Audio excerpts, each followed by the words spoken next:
नमस्कार दोस्तों, स्वागत है आपका अपना यूट्यूब चैनल टुडे एग्जाम पर। दोस्तों, एसएससी जीडी एग्जाम 2023 जो आपका 10 जनवरी 2023 से लेके 14 फरवरी 2023 तक कंडक्ट कराई जाएगी। तो इससे संबंधित ये पहला प्रैक्टिस सेट का वीडियो है। हमने इससे पहले बिहार एसएससी के लिए आप लोगों को 5 प्रैक्टिस सेट का वीडियो पीडीएफ प्रोवाइड कराया था और आप लोग खुद ही फर्क देखे होंगे कि जिस दिन 23 जो दिसंबर का पहला शिफ्ट का एग्जाम था वहाँ से 6 से 7 क्वेश्चन हमारे प्रैक्टिस नंबर 3 से टकराया था। आप अभी वीडियो अपलोडेड है, आप देख सकते हैं। तो इसी प्रकार का कुछ यहाँ भी आपको फ़ायदा मिले, इसीलिए मैं यहाँ आज से लेकर जब तक एग्जाम शुरू नहीं हो जाती तब तक आपको रोजाना एक प्रैक्टिस सेट प्रोवाइड कराऊंगा। इस प्रैक्टिस सेट में आपको इंपॉर्टेंट जीके जीएस के साथ साथ करंट अफेयर्स के भी प्रश्न होंगे, क्योंकि एसएससी करंट अफेयर्स के भी प्रश्न पूछते हैं। साथ ही साथ ये पीडीएफ आपको हमारे टेलीग्राम चैनल पे मिलेगा, तो आप वहाँ से टेलीग्राम से जो है पीडीएफ ले सकते हैं। चलिए दोस्तों, शुरू करते हैं। पहला प्रश्न है, लॉर्ड कर्जन द्वारा बंगाल विभाजन पारित किया गया, यह कब प्रभावी हुआ था? आपसे क्वेश्चन सीधे पूछा जाता है कि बंगाल विभाजन किसके द्वारा जो है चलाया गया था, तो लॉर्ड कर्जन के द्वारा चलाया गया था और इसकी घोषणा किया गया था आपको 20 जुलाई 1905 को किया गया था। लेकिन अलग से क्वेश्चन पूछा जाता है कि ये कब प्रभावी हुआ था, यानी कब ये जो है प्रचलन में आ गया था, लागू हुआ था। तो ये आपका जो है प्रभावी हुआ था, ये आपका जो 16 अक्टूबर 1905 को ये जो है आपका प्रभावी हो गया था। तो ऑप्शन नंबर बी इस क्वेश्चन के लिए राइट आंसर हो जाएगा। वहीं पे अगर आपसे पूछे कि बंगाल विभाजन कब निरस्त किया गया, तो 1911 में निरस्त किया गया था। लॉर्ड हार्डिंग द्वितीय के समय किया गया था। तो ये बात भी आपको ध्यान रखना है, हार्डिंग सेकेंड के समय जो है बंगाल विभाजन को निरस्त किया गया था और जो बंगाल विभाजन लागू किया गया था 1905 में, कब प्रभावी हुआ था? 16 अक्टूबर 1905 को। ये आपको एसएससी सीएचएसएल 21 और एमटीएस 19 में पूछा गया है। चलते हैं आगे। अगला प्रश्न है हमारा, इनमें से कौन सी जनजाति और राज्य केंद्र शासित प्रदेश के साथ सही सुमेलित नहीं है? तो भोटिया ये आपका उत्तराखंड में पाया जाता है, एकदम पाया जाता है। भूटिया ये सिक्किम में पाया जाता है, ये भी सही है। हाजोंग जनजाति के लोग असम में आपको देखने को मिलेगा, तो ये तीनों ही सही है। तो हमारा जो सही सुमेलित नहीं है वो आंसर फाइंड करना है। तो ऑप्शन नंबर डी यहाँ पे राइट आंसर हो जाएगा। जो जारवा जनजाति है, ये आपका अंडमान एंड निकोबार द्वीप समूह में पाया जाता है, जिसकी यहाँ पे मेल लक्षद्वीप से कर दिया गया है। तो यही आपका जो है गलत मैच है और यही राइट आंसर है। तो ऑप्शन नंबर डी यहाँ पे राइट आंसर हो जाएगा। ठीक है, ये आपका एसएससी जीडी 2021 में पूछा गया प्रश्न है। अगला प्रश्न है हमारा, ब्लू फ्लैग प्राप्त गोल्डन बीच किस राज्य में स्थित है? देखिए, ब्लू फ्लैग प्राप्त जो है वर्तमान में भारत के अंदर 12 जो है बीच हो गए हैं। अब ये ब्लू फ्लैग क्या होती है? तो ब्लू फ्लैग जो होती है, कोई भी समुद्री या तटीय बीच जो होती है उसको एक लेवल, एक सर्टिफिकेट प्रदान किया जाता है कि भाई ये पर्यावरण के अनुकूल है, साफ सुथरा है ना। इस प्रकार से एक सर्टिफिकेट दिया जाता है। तो इस प्रकार से 12 जो है इंडिया के अंदर हो गई है। अभी जो लेटेस्ट में दिया गया है ये आपका जो है थुंडी और किदमत को दिया गया है, जो आपका लक्षद्वीप के अंदर है। ये पुराना मैप है जहाँ पे आपको 8 दिख रहे होंगे। तो ये जो गोल्डन बीच है ये आपका ओडिशा में स्थित है। गोल्डन बीच जो है ये इसे ओडिशा में स्थित है और इसे जो है पहला ब्लू फ्लैग प्राप्त करता बीच भी माना जाता है और इसे ही चंद्रभागा बीच भी कहा जाता है। तो आपको ये बात भी ध्यान रखना है, चंद्रभागा बीच गोल्डन बीच को ही कहा जाता है। ये आपका ओडिशा में है। तो ऑप्शन नंबर सी इस क्वेश्चन के लिए राइट आंसर हो जाएगा। चलते हैं आगे। अगला प्रश्न है हमारा, हाँ, गोल्डन बीच से याद आया कि जो अभी अभी एग्जाम हुआ आपका कि बिहार जो एसएससी सचिवालय सहायक की एग्जाम हुआ है, तो वहाँ पूछा गया था आपका कि गुजरात में कौन सा जो है ब्लू फ्लैग वाला जो है जगह स्थित है। तो आप देख रहे हैं गुजरात के मैप के साथ शिवराजपुर है, शिवराजपुर पूछा गया था। तो इस प्रकार से काफ़ी ट्रेंड में है ये प्रश्न, तो आपको अच्छे से ये पूरा मैप के साथ देख लेना है और याद कर लेना है। एक प्रश्न यहाँ पे नवंबर 2022 वर्तमान में भारत का मुख्य न्यायाधीश कौन है? आपसे पूछा जाएगा कि वर्तमान समय में भारत के मुख्य न्यायाधीश कौन है। तो वर्तमान समय में भारत के मुख्य न्यायाधीश आपका डीवाई चंद्रचूड़ हैं और ये भारत के 50वें सीजेआई हैं, 50वें चीफ जस्टिस ऑफ इंडिया है। अगर आपसे पूछा जाए कि भारत के प्रथम चीफ जस्टिस ऑफ इंडिया कौन थे, तो जस्टिस हीरालाल जेकानिया थे, जो ऑप्शन नंबर बी में दिख रहा है। इसके अलावा जो राजीव कुमार है ये वर्तमान में मुख्य चुनाव आयुक्त है। तो ये बात भी ध्यान रख लेना है। करंट सेक्शन से यहाँ से काफ़ी क्वेश्चन आ जाते हैं कि वर्तमान में ये फला फला पोस्ट पे कौन है, क्योंकि ये सभी इंपॉर्टेंट पोस्ट है इसीलिए। हाँ, साथ ही साथ यूपीएससी के अध्यक्ष आपको ये भी याद रखना चाहिए, है ना, सोनी जी हैं। अगला प्रश्न है हमारा, निम्नलिखित में से किस मिट्टी में कपास की खेती सर्वाधिक होती है? क्योंकि एसएससी जीडी का एग्जाम है तो यहाँ जो है लेवल मॉडरेट प्रकार का ही रहने वाला है। तो कपास की खेती जो होती है ये सबसे अधिक आपका काली मिट्टी में होती है, और काली मिट्टी को ही रेगोर मिट्टी या कपासी मिट्टी, ये सभी एक ही नाम है, काली मिट्टी को ही कहा जाता है। अगर आपसे पूछ दिया जाए कि काली मिट्टी का निर्माण कैसे होता है, तो आग्नेय चट्टान के क्षरण से काली मिट्टी का निर्माण हो जाता है। ठीक है, अगर आपसे पूछे कि भारत में काली मिट्टी कहाँ पाया जाता है, तो आपका जो है महाराष्ट्र, एमपी, इस सब में के आसपास जो है काली मिट्टी आपको अधिकांश देखने को मिलेगा। गुजरात में भी मिलेगा काली मिट्टी। ठीक है, तो काली मिट्टी को ही रिगुर मिट्टी कहते हैं, कपासी मृदा कहते हैं। इस मिट्टी में जो है कपास यानी कॉटन की खेती सर्वाधिक होती है। अगला प्रश्न है हमारा, अखिल भारतीय फुटबॉल महासंघ के नया अध्यक्ष किसे चुना गया है? देखिए, अखिल भारतीय फुटबॉल संघ के जो अध्यक्ष चुना गया है, ये आपका चुना गया है कल्याण चौबे को। कल्याण चौबे भूतपूर्व फुटबॉल खिलाड़ी हैं और पहली बार ये मौका है जब कोई फुटबॉल खिलाड़ी ही इस संघ के जो है अध्यक्ष चुना गया है। तो ऑप्शन नंबर बी इस क्वेश्चन के लिए राइट आंसर है और इसीलिए ये ट्रेंड में रहेगा। बात करें समीर बी कामत, ये हमने पहले भी बताया है कि ये डीआरडीओ जो रक्षा विभाग से संबंधित है और इसकी स्थापना भी पूछ देता है कि कब हुआ था, तो 1958 में हुआ था। हेड क्वार्टर इसका पूछता है डीआरडीओ का, तो आपका हेड क्वार्टर दिल्ली के अंदर है और ये रक्षा से संबंधित है। तो अभी बिहार सचिवालय के अंदर पूछा था कि समीर कामत भारत के अंदर किस मंत्रालय के अधीन जो है एक इंपोर्टेंट पोस्ट जो है कवर किए हुए हैं, तो रक्षा विभाग दिया गया था। तो यहाँ पे रक्षा विभाग करके आना था, मैंने पहले बताया था। तो समीर कामत जो है वर्तमान में डीआरडीओ के अध्यक्ष हैं। कल्याण चौबे इस क्वेश्चन के लिए राइट आंसर हो जाएगा, जो अखिल भारतीय फुटबॉल महासंघ के नया अध्यक्ष चुने गए हैं। ठीक है, अगला प्रश्न है, निम्नलिखित में से कौन सा झील प्लेट विवर्तनिका सिद्धांत के फलस्वरूप उत्पन्न हुआ है? काफी इंपॉर्टेंट क्वेश्चन है, एसएससी सीजीएल 2021 के अंदर ये पूछा गया प्रश्न है कि प्लेट विवर्तनिका सिद्धांत से किस झील का निर्माण हुआ है। तो ये हुआ है आपका बुलर झील का। ऑप्शन नंबर ए यहाँ पे राइट आंसर हो जाएगा। अब बुलर झील जो है, ये जो है भारत में ताजे पानी का सबसे बड़ा झील है। ये ताजे पानी का झील है आपका बुलर झील, और ये कहाँ स्थित है? तो ये जम्मू कश्मीर में स्थित है। तो ये बात भी आपको ध्यान रखना है। साथ ही जम्मू कश्मीर में अनंतनाग, शेषनाग, ये जो भी नाग वाला झील है, ये सभी जम्मू कश्मीर में है। अनंतनाग है, शेषनाग है, नाग नागिन है, ये सभी झील जो है आपका जम्मू कश्मीर के अंदर स्थित है। तो ऑप्शन नंबर ए यहाँ पे राइट आंसर हो जाती है। प्लेट विवर्तनिका सिद्धांत के उत्पन्न झील है ये आपका बुलर झील है। चिल्का झील जो है ये भारत में खारे पानी की सबसे बड़ी झील है। साथ ही साथ ये लैगून झील का उदाहरण है और ये आपका ओडिशा के अंदर स्थित है। ठीक है, तो ये बात भी आपको ध्यान रखना है। अगर आपसे पूछा जाए कि सबसे पहले रामसर साइट में कौन सा स्थान को सम्मिलित किया गया था भारत के अंदर, तो आपका आंसर होगा चिल्का झील। ठीक है, इसके बाद वेम्बनाड झील कहाँ है ये आपसे पूछा जाता है, तो ये आपका केरला में है वेम्बनाड झील। ठीक है, इसके बाद भारत या विश्व का एकमात्र तैरता हुआ झील जो है ये केबुल लमजाओ है। तो आपको ये बात भी ध्यान रखना है। चलते हैं आगे।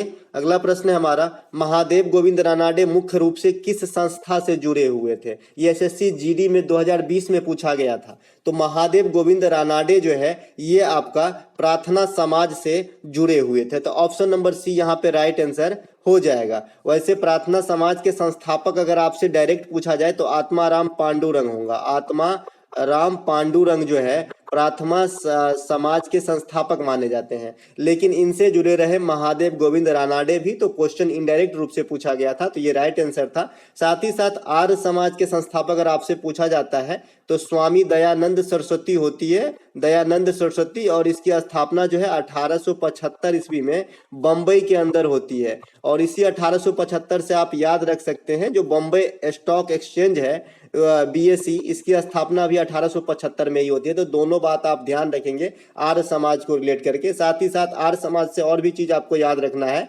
आर्य समाज के जो संस्थापक दयानंद सरस्वती है ये वेदों की ओर लौटो का नारा दिया था, गो बैक टू वेदास। इसके अलावा जो सत्यार्थ प्रकाश पुस्तक है इनके राइटर भी जो है दयानंद सरस्वती जी हैं। तो ये बात सब आपको ध्यान रखना है। इसके अलावा ब्रह्म समाज की स्थापना कहाँ हुई थी ये पूछा गया था ग्रुप डी के अंदर, तो ये कलकत्ता में हुआ था, 1828 ईस्वी में होती है और राजा राम मोहन राय के द्वारा होती है। ठीक है। राजा राम मोहन राय को आधुनिक भारत का अग्रदूत या आधुनिक भारत का जनक, आधुनिक भारत का पिता भी कहा जाता है। सत्यशोधक समाज के संस्थापक कौन थे? तो ज्योतिबा फूले थे। तो ये सभी बात आपको ध्यान रखना होगा और ये पीडीएफ आप टेलीग्राम से ले लीजिएगा और खुद से प्रैक्टिस कीजिएगा।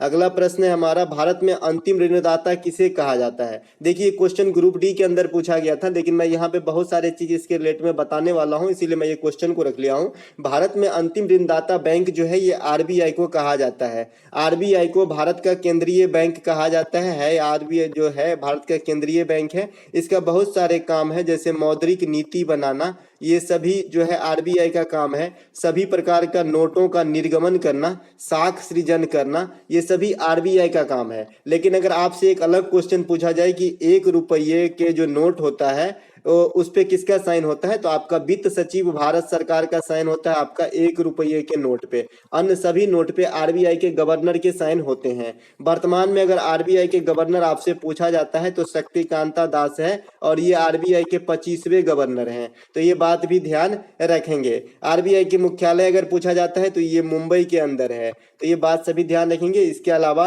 अभी बिहार सचिवालय में पूछा गया था सीआरआर कितना है, तो ये तो बदलते रहते हैं, तो आप लेटेस्ट वाली सीआरआर जरूर देख के जाए। सीआरआर तय करता है आरबीआई, सीएलआर भी तय करता है, रेपो रेट जारी करता है, रिवर्स रेपो रेट जारी करता है, ये सभी आरबीआई के काम है। सेबी का काम क्या है? जो एक स्टॉक एक्सचेंज वाली मार्केट होती है, शेयर बाजार होती है, उसे जो है अपने अंडर ये चलाती है। इसका ये जो है ऑथराइज बॉडी है सेबी। तो आपको ये बात भी ध्यान रखना है। और वर्तमान में माधवी पूरी बुच जो है इसके महिला अध्यक्ष है और पहली बार जो है कोई महिला अध्यक्ष सेबी की अध्यक्षा बनी है। तो आपको ये बात भी ध्यान रखना है।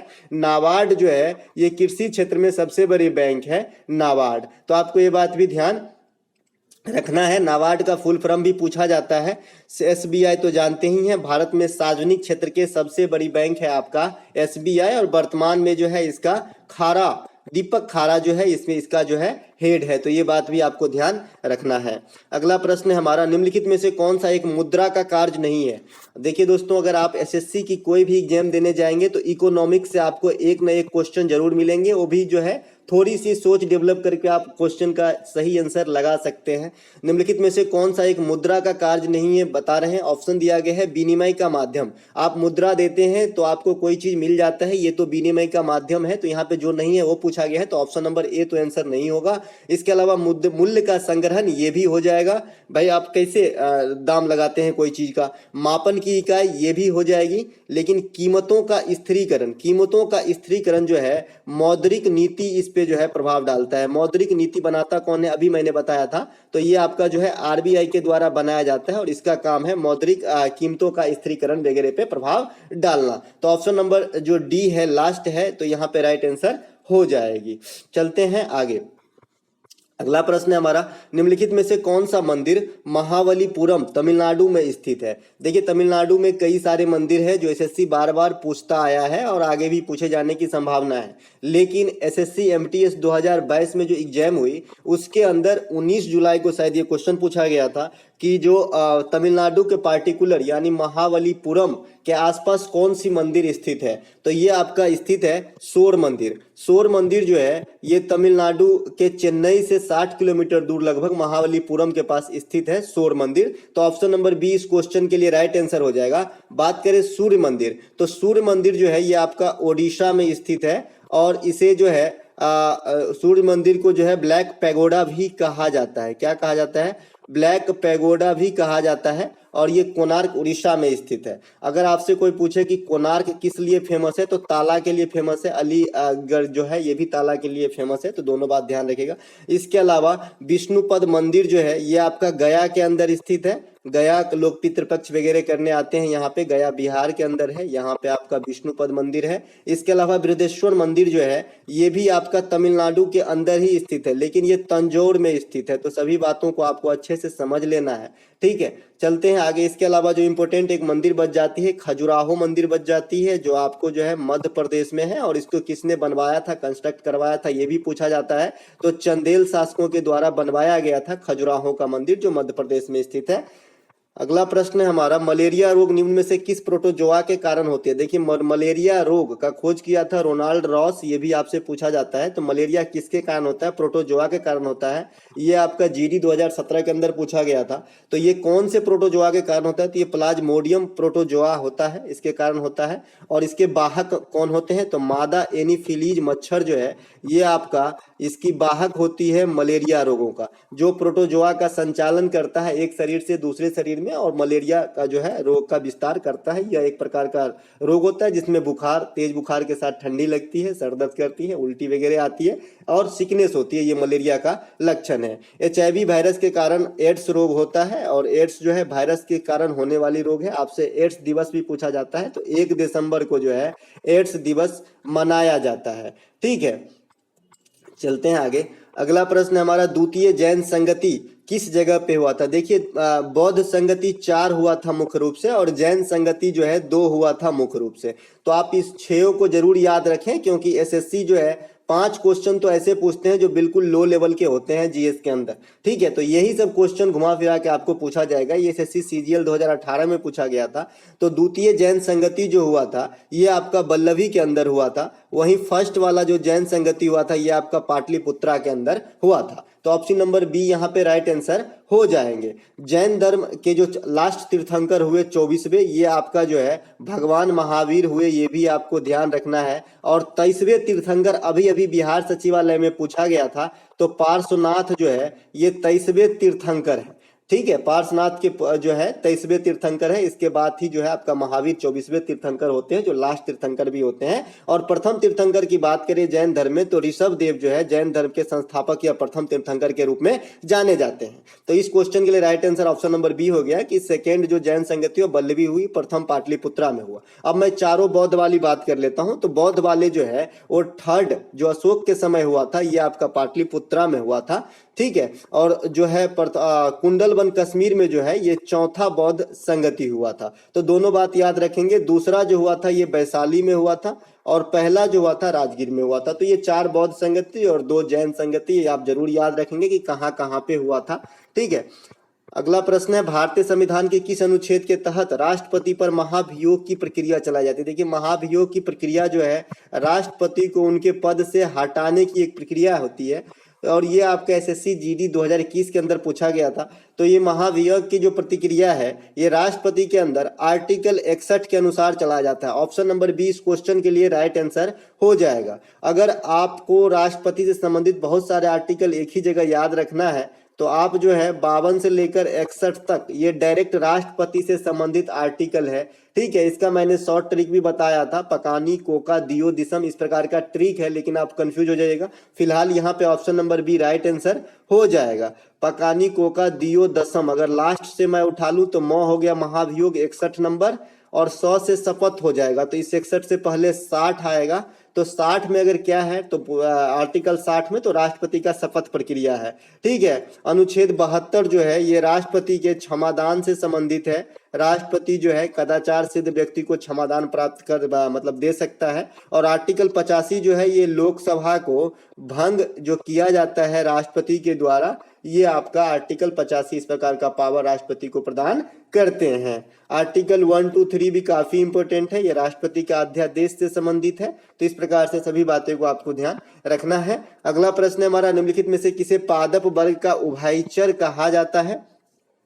तो पादप वर्ग का उभयचर जो है ये आपका ब्रायोफाइटा को कहा जाता है। ब्रायोफाइटा जो है ये पादप वर्ग के उभयचर कहलाते हैं। ऑप्शन नंबर ए इस क्वेश्चन के लिए राइट आंसर है। और इसके अगर आपसे उदाहरण पूछ दिया जाए कि क्या है तो इसका फेमस उदाहरण मॉस है। ये कई बार पूछा गया है एग्जाम के अंदर कि मॉस क्या है, ब्रायोफाइटा, थाइलोफाइटा, जिम्नोस्पर्म, एंजियोस्पर्म, इस प्रकार से ऑप्शन देके पूछते हैं। तो आपका मॉस जो है ये ब्रायोफाइटा के अंतर्गत आता है। तो ये बात भी आपको ध्यान रखना है।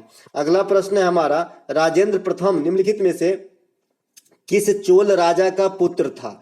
देखिए राजेंद्र प्रथम जो है काफी इंपोर्टेंट राजा है चोल वंश के, क्योंकि ये बहुत सारे कृत्य किए हैं उस समय और बहुत सारे विजय प्राप्त किए हैं। तो इसके बारे में अलग से क्वेश्चन पूछा जाता है कि ये किसका पुत्र था। जैसे अशोक के बारे में भी पूछा जाता है कि किसका पुत्र था। इसके बाद अजात शत्रु के बारे में पूछा जाता है कि किसका पुत्र था। तो जो भी काफी फेमस हुए उनके पिताजी का नाम जरूर पूछे जाते हैं एग्जाम्स के अंदर। तो अशोक का जो आप जानते ही है बिंदुसार है और अजात शत्रु के बिंबिसार हैं, क्योंकि ये हर्यक वंश के हैं और ये मौर्य वंश के हैं। तो ये तो हो गई पुरानी बातें। राजेंद्र प्रथम जो है ये आपका राजराज प्रथम के पुत्र हैं। तो ऑप्शन नंबर बी इस क्वेश्चन के लिए राइट आंसर हो जाएगा। बात करें चोल वंश के संस्थापक कौन है, तो विजयालय जो है चोल वंश के संस्थापक हैं। चोल वंश किस लिए प्रसिद्ध था, तो नौसेना शक्ति के लिए उस समय चोल वंश काफी प्रचलित थे। ठीक है, उस समय इसके पास विकसित जहाज हुआ करता था, है ना। इसके बाद हरिहर एवं बुक्का जो है ये संगम वंश से संबंधित है ना। इसके बाद गंगोई कोंडा जो है ये राजेंद्र प्रथम का ही नाम है, गंगोई कोंडा। ये भी अलग से पूछा जाता है और इसे वीवीआई करके रखिएगा। गंगोई कोंड किस चोल शासक को कहा जाता है, तो राजराज प्रथम को ही कहा जाता है। ठीक है, सॉरी राजेंद्र प्रथम को कहा जाता है, माफ कीजिएगा। तो राजेंद्र प्रथम को गंगोई कोंडा भी कहा जाता है। और तंजौर में जो बृहदेश्वर मंदिर है ये राजराज प्रथम बनाए हैं, ये बात भी आपको ध्यान रखना है। चलते हैं आगे। अगला प्रश्न है हमारा, महाजनपदों में से गृहपति द्वारा राजा को उसके फसलों से भुगतान किया जाने वाला जो टैक्स होता था, जो कर होता था, वो किस नाम से जाना जाता था। ये जीडी के अंदर पूछा गया 19 के अंदर। तो ये जो टैक्स होती थी महाजनपद काल में, तो इसे भागा कहा जाता था, जो फसलों पे लगाई जाती थी और राजा को प्राप्त होती थी, तो ये भागा कहा जाता था। क्या, भागा। अब जो चौथ है और सरदेश मुखी है, ये दोनों प्रकार के कर जो है ये मराठा राज्य जब प्रचलन में था तो उस समय ये प्रकार का जो है कर लगाया जाता था मराठा साम्राज्य में। तो यहाँ पे right answer option number A हो जाएगा, भागा। साथ ही साथ महाजनपद कितने थे ये भी आपसे पूछे जाते हैं, तो 16 महाजनपद थे। महाजनपद की राजधानी का मैंने एक पीडीएफ दे दिया, आप वहां से देख लीजिएगा। और सभी महाजनपद की जो है चर्चा आपका अंगुत्तर निकाय ग्रंथ है, यहाँ पे आपका किया गया है 16 महाजनपद की चर्चा। तो ये बात भी आपको ध्यान रखना है। अगला प्रश्न है हमारा, पृथ्वी के द्रव्य पदार्थों के घनीभूत होने से जो चट्टान बनती है उसे क्या कहते हैं। देखिए दोस्तों, पृथ्वी के जो द्रव्य पदार्थ है, जो लिक्विड फॉर्म में कुछ पदार्थ है, उसके जो घनीभूत यानी जब वो संघनित हो जाते हैं तो चट्टान का निर्माण होता है, इसे हम आग्नेय चट्टान कहते हैं। ऑप्शन नंबर बी ए इस क्वेश्चन के लिए राइट आंसर हो जाएगा। अगर आपसे एक अलग क्वेश्चन पूछा जाए कि भाई पेट्रोलियम किस प्रकार के चट्टान में पाया जाता है, तो आपका आंसर होगा अवसादी चट्टान। तो ये बात भी आपको ध्यान रखना है। और लावा जो है ये जब ज्वालामुखी विस्फोट होती है तो लावा जब मैग्मा जब तक पृथ्वी के अंदर जो लिक्विड फॉर्म में जो मतलब धाकता हुआ रहता है अंगारा, तो उसे मैग्मा कहते हैं। और जब यही मैग्मा ज्वालामुखी विस्फोट से ऊपर आ जाता है पृथ्वी के ऊपर, तो इसे ही लावा कहते हैं। तो ये तो एक अलग चीज हो गई। अगला प्रश्न है, प्रतिवर्ष राष्ट्रीय एकता दिवस कब मनाया जाता है। ये 2021 के अंदर पूछा गया था। तो प्रतिवर्ष राष्ट्रीय एकता दिवस जो है ये 31 अक्टूबर को सरदार पटेल के जो है जन्मदिन पे उपलक्ष्य में मनाया जाता है। 31 अक्टूबर इस क्वेश्चन के लिए राइट आंसर हो जाएगा। 29 अगस्त को राष्ट्रीय खेल दिवस मनाया जाता है मेजर ध्यानचंद के जन्मदिन पे। 5 सितंबर को टीचर्स डे मनाया जाता है एस राधाकृष्णन साहब के याद में। और 23 दिसंबर को राष्ट्रीय किसान दिवस मनाया जाता है चौधरी चरण सिंह के जन्मदिन पे। तो ये सभी बात आपको ध्यान रखना है। 31 अक्टूबर को इंदिरा गांधी की पुण्यतिथि भी होती है, तो ये बात भी ध्यान रखना है। अगला प्रश्न है, डांगी नृत्य किस राज्य से संबंधित है। देखिए दोस्तों, डांगी नृत्य 3 बार पूछा गया आपका सीजीएल में और ग्रुप डी में भी ये क्वेश्चन पूछा गया था, तो इसीलिए मैंने इसे एक्स्ट्रा में रख लिया। तो डांगी नृत्य जो है ये आपका हिमाचल प्रदेश से संबंधित है, डांगी नृत्य। तो दोस्तों ये थे कुछ आज के मॉडल से प्रैक्टिस सेट जो आपको एसएससी जीडी के अंदर काफी जो है सहायता पहुंचाएगा। अगर अच्छा लगा हो तो लाइक कर लीजिएगा। मिलेंगे एक नए वीडियो के साथ, तब तक के लिए जय हिंद।